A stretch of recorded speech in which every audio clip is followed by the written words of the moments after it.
इकडं रूळ म्हणजे त्याचा मार्ग ठरतो. तर त्या ड्रायव्हरला काहीच कळत नाही, फक्त सिग्नल पाहायचा. हिरवा दिसला की गाडी पुढे ढकलू द्यायची, लाल दिसला सिग्नल पडलेला नसला गाडी थांबवायची. आम्ही आमच्या जीवनात हेच करत आलो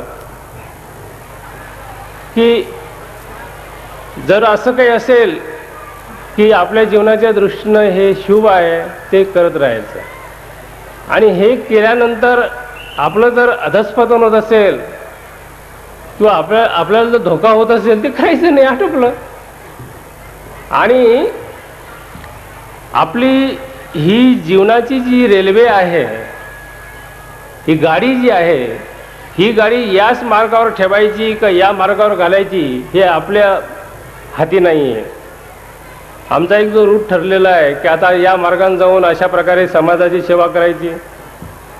आपले मंत्री महोदय जे बसलेले आहेत त्यांचा एक असा रूट ठरलेला आहे की या राजकीय क्षेत्रामध्ये राहून समाजाची सेवा करायची.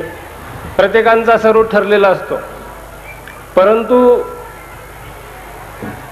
आमचं वेगळं आहे, हे सर्व परमेश्वराच्या हाती आहे की आता या रूटवर ही गाडी ठेवायची या रूटवर ठेवायची याचं कंट्रोल करणारा तो त्या रेल्वे स्थानकामध्ये बसलेला असतो. आणि मग त्याला असं वाटलं की ही रेल्वे या रुळावरून ठेवता इकडून घालायची तर तो घालतो. ड्रायव्हरला घालायचं काम नाही, ड्रायव्हरला काहीच करायचं काम नाही आहे. तर म्हणून आमचा सर्व परमेश्वरावर भरोसा आहे. त्याच्या मनात आलं तसं करल तो. त्याला जर असं वाटलं की हे असं करून घ्यायचं तसं करून घेईल. त्याला असं वाटलं की हे यांच्याकडून हे व्हायला पाहिजे तसं होईल. आम्हाला काही करायच्या दृष्टीनं असं आम्ही करू असं आश्वासन देऊ शकत नाही, कारण आम्ही मंत्री नाही. कारण मंत्री हे आश्वासन देऊ शकतात, आम्ही आश्वासन का देऊ शकत नाही, कारण आमचं आमच्या हातीच नाही.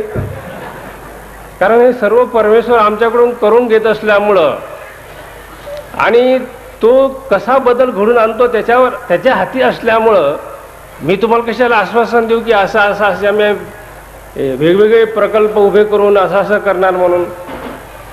मरेपर्यंत हे करायचं असल्यामुळं तुमच्या भल्याकरता सर्व होत राहणार आणि परमेश्वर करून घेणार आहे.